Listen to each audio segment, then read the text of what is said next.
มณีลภิกขุទាំងឡាយធម្មៈសមាទានមានសេចក្តីសុខក្នុងបច្ចុប្បន្នតែមានសេចក្តីទុក្ខជាវិបាកតទៅដូចម្ដេចមនីលភិក្ខុទាំងឡាយបុគ្គលពូមួយក្នុងលោកនេះជាអ្នកសម្លាប់សត្វទាំងសេចក្តីសុខទាំងសោមនស្សក៏រមែងបានសេចក្តីសុខនិងសោមនស្សព្រោះបាណាតិបាតជាបច្ច័យជាអ្នកកាន់យកទ្រព្យដែលគេមិនបានអោយដោយកាយឬវាចាទាំងសេចក្តីសុខទាំងសោមនស្សទំព័រ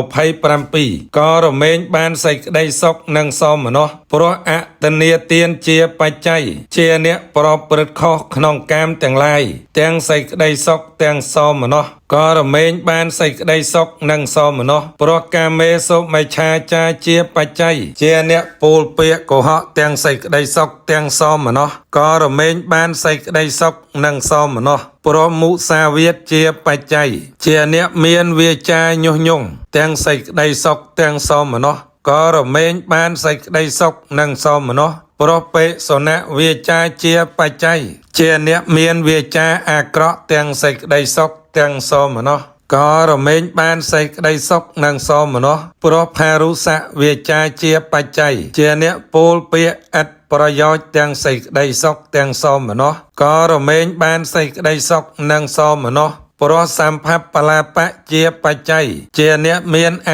ភិជ្ជាច្រើនទាំងសេចក្តីសុខទាំងសោមនស្សក៏រមែងបានសេចក្តីសុខនិងសោមនស្សព្រោះអភិជ្ជាជាបច្ច័យជាអ្នកមានចិត្តព្យាបាទទាំងសេចក្តីសុខទាំងសោមនស្សទំព័រ328ក៏រមែងបានសេចក្តីសុខនិងសោមនស្សព្រោះព្យាបាទជាបច្ច័យជាអ្នកយល់ខុសទាំងសេចក្តីសុខទាំងសោមនស្សក៏រមែងបានសេចក្តីសុខនិងសោមនស្សព្រោះមិច្ឆាទិដ្ឋិជាបច្ច័យបុគ្គលនោះលោតទំលាយរាងកាយបន្ទាប់អំពីមរណៈទៅ